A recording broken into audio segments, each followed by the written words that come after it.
So I started a work entitled Something Folk.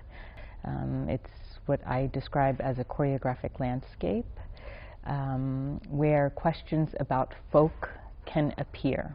So both folk that we've learned or personally inherited through our personal ancestry, but also the potential of what a folk might mean or could be or could do even in consideration of difference. That from compiling a folk based on multiple narratives, multiple histories, there's like our political landscape and political imaginary are both very small and very cruel and have determined that some folk are more valuable than others. So, and for me, this is an opportunity to think with a very fractured past and how history has created this fracture amongst different kinds of folks, how I could still reanimate these questions of collectivity amongst difference, using an imagined folk as a way to bring people together despite this fractured past.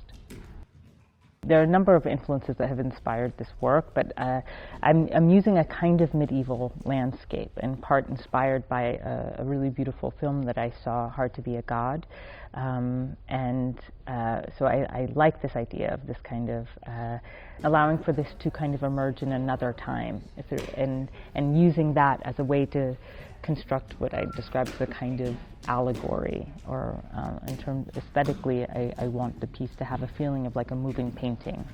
So I'm working a lot with like figuration, like figuring the body. So, and we talk a lot about what it might mean to have a painterly approach to movement and to gesture and to posture. So we're working a lot on just the limitations of this human figure in a very literal way. So movement appears stranger than maybe one might expect or see maybe in another dance work. So in a way, I took something that's a little bit far away from everybody in the room by choosing this medieval landscape. So anyway, it's an elsewhere for everyone. So then in that we share some sort of commonality. And then from there, I described how from digging in my ancestry, I located certain figures that appear, and Zakkiyyah is a indigenous folkloric tale from the Caribbean, and she walks backwards in a way to escape from the potential settler, or it's like her feet are figured backwards. So when she walks forward, it looks as if she's walking the other way. It's a kind of form of disappearing. So we work a lot on walking backwards in backspace, and this is something I've integrated in all of my work. So maybe or maybe not, it's located in this ancestral tale. But I like when I discovered that, I was like, oh, interesting. So for me, that was kind of a thing that sparked my curiosity. It's like, oh my God, there's so many stories that we think are so unique to us, and that they start now. And actually, not only do stories usually emerge from a very distant elsewhere, they're also often shared.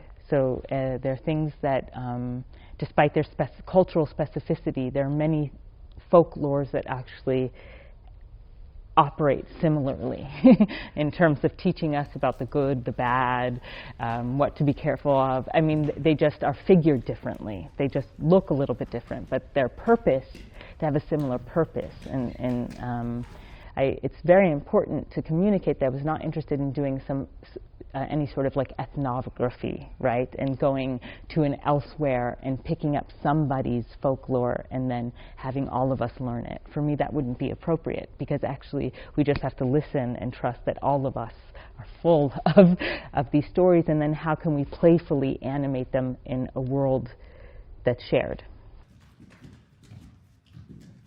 The initial title was not yet a title, because I was like, I've been busy with thinking a lot about this idea of folk, but for me it's like the collective. There's a Palestinian writer, Zakkiyyah Iman, who beautifully articulates how naming things inevitably give them power, and that for her, that's why she doesn't like to name things.